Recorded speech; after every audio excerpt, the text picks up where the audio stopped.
गरुड़ पुराण पापों से मुक्ति। गरुड़ पुराण के अनुसार जाने अनजाने में हुए पापों से मुक्ति पाने और नरक की यातनाओं से बचने के लिए सच्चा पश्चाताप और प्रायश्चित सबसे अचूक उपाय माना जाता है।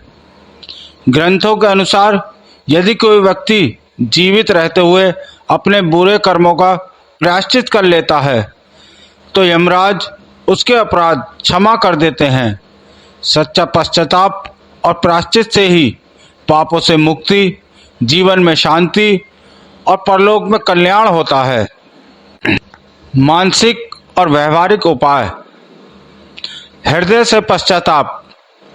पाप मुक्ति की पहली शर्त यह है कि व्यक्ति को अपनी गलती का दिल से एहसास हो और वह दोबारा ऐसा न करने का दृढ़ संकल्प ले।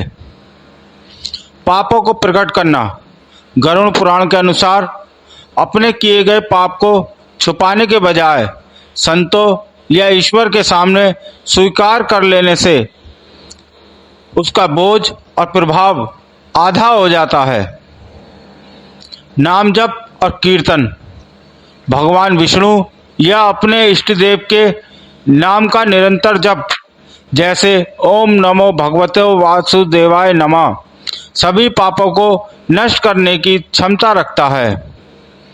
सच्चा पश्चाताप, स्वीकार, सेवा और नाम स्मरण ही पाप मुक्ति का मार्ग है।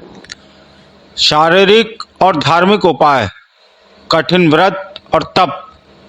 अनजाने में हुए छोटे बड़े पापों जैसे जीव हत्या या अनुचित व्यवहार के लिए शास्त्रों में कुछ व्रत, चंद्रायण व्रत या 3 दिनों तक केवल दूध पर रहने जैसे तप बताए गए हैं। तीर्थ यात्रा और पवित्र स्थान।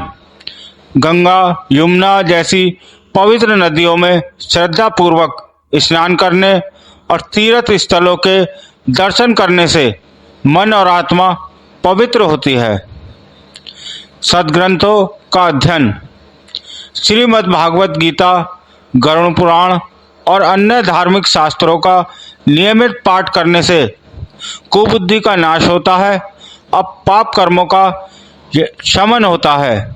नियमित धार्मिक आचरण से जीवन में शुद्धि, शांति और मोक्ष का मार्ग प्रशस्त होता है। सामाजिक और दान के उपाय। गोदान और अन्नदान। गाय का दान करना और भूखों को भोजन कराना सबसे बड़ा प्रायश्चित माना गया है। इससे कई जन्मों के पाप कट जाते हैं। सत्य और धर्म का मार्ग। जो धन अधर्म से कमाया गया हो उसे परोपकार में लगा देना और आगे का जीवन पूरी तरह मर्यादा और धर्म के अनुकूल जीना ही सच्चा प्रायश्चित है। परोपकार, सत्य, धर्म और मर्यादा यही सच्चा प्रायश्चित है। जय श्री कृष्ण।